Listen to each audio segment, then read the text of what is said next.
Andrew Tate and the Fresh and Fit podcast are some of the biggest names in the red pill space. While these online figures have a slew of disgusting and misogynistic views, there's no denying men are listening to what they have to say.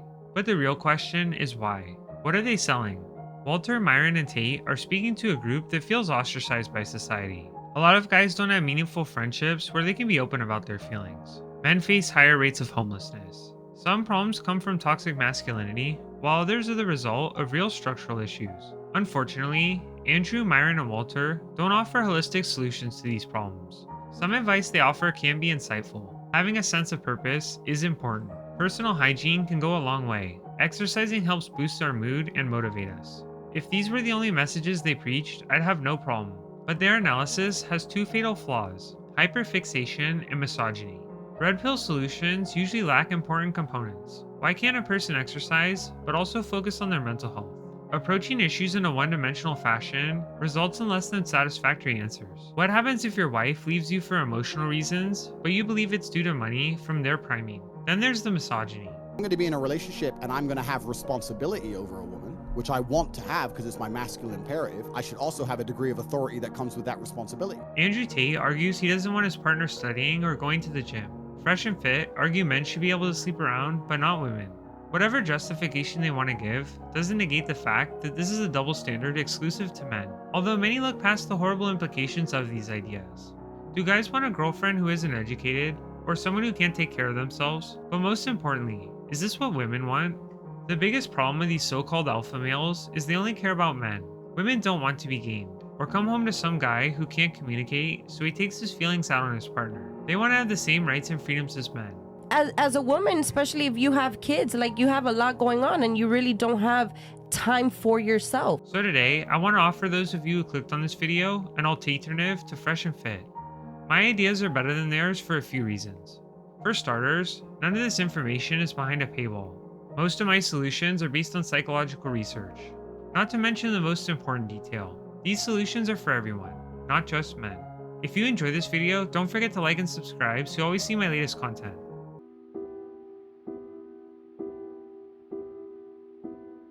Before we begin breaking down arguments, I think it's important to note that Fresh and Fit are not the same as Andrew Tate.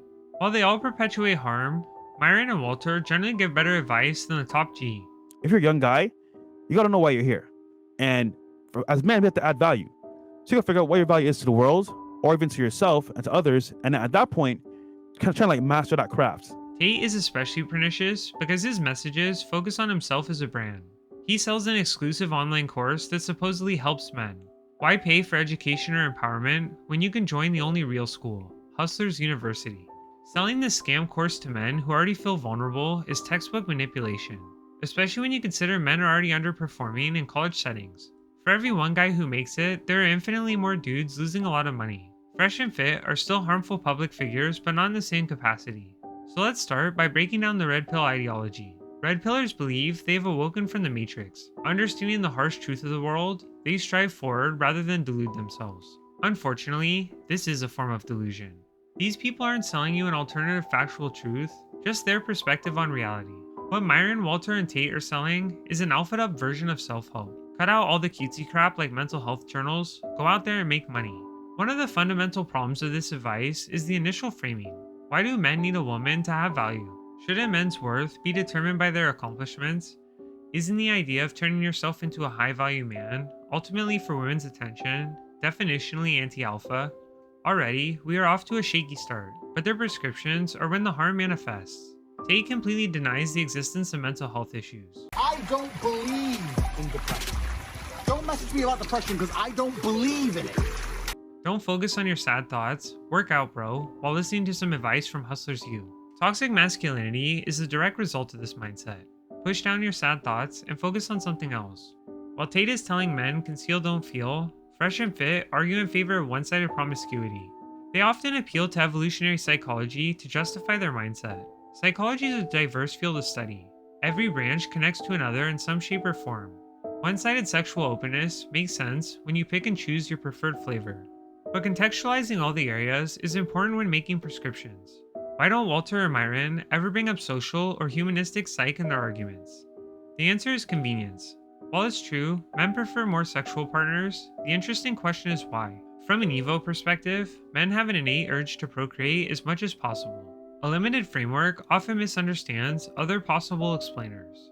What if women don't want as many partners due to the demonization of their sexuality? In the haunting monologue, Billy seemingly says, quote, "If I wear what is comfortable, I am not a woman. If I shed the layers, I am a slut." Or maybe they have sex less often because of an increased chance of violence. Without caring, without acknowledging that what they're doing is wrong, and without acknowledging the pain that they've caused. It's okay. I know, honey. And without acknowledging my life, my humanity. Social psychology in this case has answers that an evolutionary perspective can't explain. This is only one example of a non-holistic approach, but let's keep going. Red pill ideology is often focused on controlling women's bodies and lives. If I have responsibility over her, then I must have a degree of authority. For the same reason, if I have responsibility over, and everyone's going to lose their mind, it's an example, it's only an analogy. If I have responsibility over a child, I have to have some authority. Even when directly asked, can your girlfriend go to the beach with her friends? Myron says, not unattended. It's gonna sound awful, but you gotta protect women from themselves, man. These guys are pitching the idea of an unbalanced relationship. Men enjoy the messages being espoused because they are the ones being catered to. Of course, a guy wants to hear he can sleep around while his wife takes care of the kids. Although there's one killshot question that defeats this argument. If tomorrow you woke up living on the women's side of the relationship, would you want these limitations on yourself? Imagine your girlfriend goes to the club and says, I'm gonna go hook up with some dudes. Thanks for watching the kids, hun. Most guys would lose it, and understandably so. Subservience for thee, not for me. Arbitrary rules make women feel expendable in a relationship. Not to mention, these practices are textbook manipulation. Controlling a person's social interactions is psychologically devastating. It's, to me at least, it's necessary that you take at least 1 hour for yourself, because at least when quarantine started, I was going fucking crazy. Forming a sense of self is impossible when your partner is overseeing your every decision. Now this single person essentially dictates your life. What if they don't like your friends? Where does the control stop? Many red pill types get taken advantage of by these lies they sell. They believe the messages are coming from a place of love and compassion. Andrew, Myron, and Walter at some point in time have said positive things about women. Women are the most precious things on the planet. They create life. They should be protected. They should be provided for. Although we can't analyze words in a vacuum. You know what's so attractive about younger women? A lot of these dudes talk about fertility and looks and stuff. I don't actually think that. I think that in the modern world, in the days of old, right, you meet a woman, you get married to the other women. In the modern world, if I meet a girl who's 33 and single, I know the amount of dick that's been through her before me is just simply unattractive. I don't care how nice you are, but you're 33 years old. How many men have fucked? If I had a 19-year-old girl, I'm your second or third man, right? I'm gonna be dude number fucking 29, and all the trauma and heartbreak and bullshit they put you through, you're trying to bring to my door? If you say you love a person, although you argue they have to stay home, can't sleep around, or go out without supervision, but you can, are these messages coming from a place of genuine compassion or entitlement? We already agree guys would hate these same restraints, which speaks volumes. Love isn't saying you love someone and then putting extra restrictions on them. Love is ultimately about cultivating empathy and understanding. Or maybe it's about money. One of the most harmful narratives false prophets sell is the idea of a high-value man. A man who is worthy either has money, game, or status. How about we take a look at these attributes on their own? Someone locked in a basement forever with millions of dollars isn't loving life. A guy who can get hella girls but doesn't feel a real connection to them isn't fulfilled. Or a person who is famous for being hated doesn't feel the benefits of status. Making money a priority for men gives these gurus a message they can infinitely perpetuate. If a dude has a fulfilling life, he doesn't need self-help. But if someone's life is falling apart for reasons outside the prophet's lens, they can always redirect. When money is your worth, the sky is the limit. Your body can only lift so much weight, but your earning potential is ever reaching. Using this framework, guys are reaching for another dollar, while the thought leaders continually push a consistent narrative. Think about how disgusting this practice is, especially from Andrew Tate. Guys with genuine issues get sold the idea that money is the primary way to break out of the matrix. You don't have meaningful friends, a girlfriend, or any other reliable outlets? Don't worry. If you sign up for my program and share my content, you can make money, ignoring the fact that the vast majority lose money. Even if these guys do get wealth, their personality problems remain the same. The Fresh and Fit podcast doesn't support anything this vile, but they do support Tate. Before we jump into the advice section, let's recap how alpha ideology is harmful. Evolutionary psychology doesn't give us all the answers. Status, game, and fortune do nothing to solve issues related to personality. Walter, Tate, and Myron all preach about a lifestyle they would never live. Vulnerable young men get taken advantage of for financial gain. Hyper-controlling a person's interactions are encouraging manipulation. The solutions they offer are often one-dimensional. And most importantly, The entire red pill space doesn't take into consideration women's wants or needs.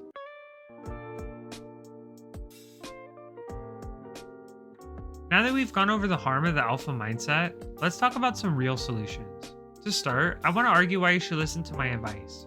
I don't live the life of a top G. My finances aren't super great, and I don't get with a lot of women. I don't have fame, fortune, or gain. Yet, I'm a happy person. What I do have is meaningful connections to those in my life, a healthy relationship with women, and a sense of worth and purpose outside my material possessions. One nice feature of this lifestyle is the freeing sensation that comes from carving out my own path. When you listen to any of the red pill gurus, in a way, someone else is defining your value. Not to mention, to fully buy into this framework, you have to take the good and the bad. Their worldview only makes sense using the toxic elements. Women don't need supervision if they can be fully trusted. So the men who are watching are forced to agree with the misogynistic elements. What's nice about my perspective is I can steal their good arguments and disavow the toxic ones. Exercising, investing in personal hygiene, and accruing financial stability are all good things, although we don't have to take on the misogyny, entitlement, and lack of personal development.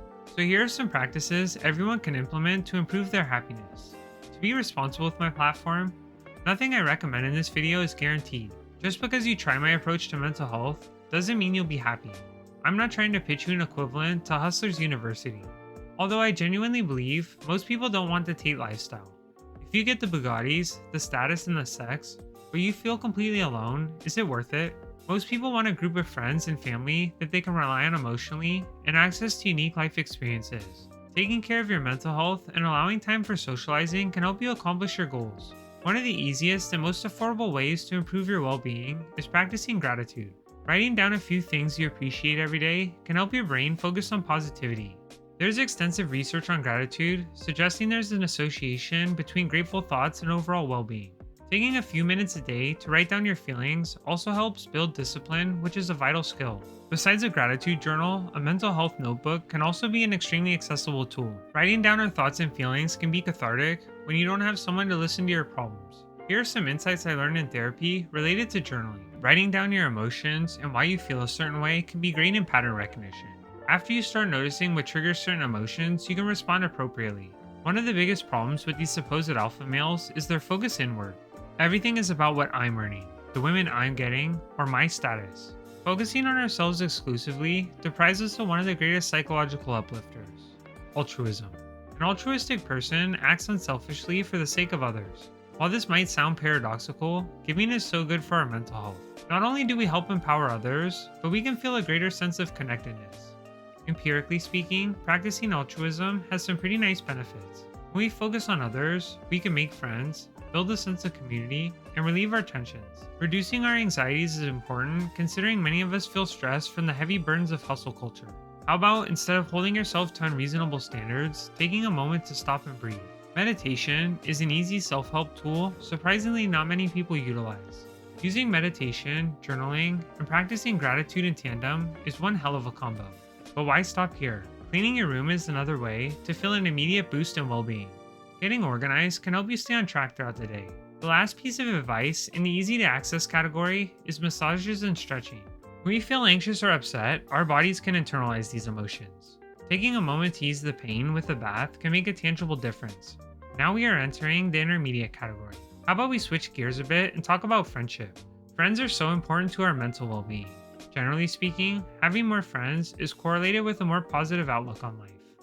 But maintaining friendships is no small order. Men in particular have a hard time bonding with one another on a deep emotional level. One of the ways to combat this problem is to lead by example. Opening up about emotions can foster deep bonds with the ones you love. Discussing sad moments in our lives takes an incredible amount of strength and trust. Although making friends is difficult if you run out of steam. Two of the most important components of our mental well-being are the consistency of sleep we get and the food we eat. These two changes aren't easy. They require a lot of time and investment, but the returns can be massive. Eating throughout the day and sleeping regularly can help keep our bodies functioning at optimal levels. Managing your negative internal emotions is also a powerful regulation tool. I'm sure many of you who watch this video have a harsh internal critic. When the negativity becomes overwhelming, we can shut down. One powerful tip I learned in therapy was to talk to your negative thoughts. I know this sounds weird, but verbalizing your feelings can help offset sadness, especially if you praise yourself with each critique you feel. All of you are amazing or special in your own way, and it's important to acknowledge. Finally, we breach into the hard to access category. One of the hardest but most fruitful endeavors in mental health is going to therapy. Counseling can be difficult to access for a few reasons. For one thing, the cost can be very steep. Not to mention, the act of opening up to a stranger is honestly horrifying. Although talking through your emotions can be a life-altering event. I'll leave some resources below to help you find access to therapy if that's something you're thinking about. One of the hardest struggles for everyone is finding a sense of purpose. Not working or a routine, but a goal beyond what's required. Something which gives your life meaning. Understanding ourselves completely can be a lifelong task. To self-actualize, we must first learn forgiveness. While people assume forgiveness is simple, truly forgiving someone is a different story. In the Book of Joy, the Dalai Lama and Desmond Tutu discuss how letting go of past resentments is ultimately freeing. Holding on to negative feelings seems logical. I can remember the hurt so it never happens again. I'll use the pain as motivation. Although we aren't aware of how often these negative thoughts impact our bodies. Through forgiveness, we aren't excusing another's behavior, rather we are freeing ourselves from the pain we harbor. Hopefully some insights in this video helped you understand your mental health a little bit more. I'm in no way a psychological expert. I still struggle with anxiety and depressive feelings, but part of what helps me is my social resources. If I treated women like Tate, Myron, or Walter, I wouldn't have my amazing girlfriend or the other inspiring role models in my life. Being an alpha male isn't about being high status or bragging about sexual partners. True masculinity is taking a hard look at yourself in the mirror, changing the toxic elements of your personality, even though the process is very difficult. Practicing empathy when in trying situations, crying when you feel sad, but most importantly, treating women with kindness, love, and respect.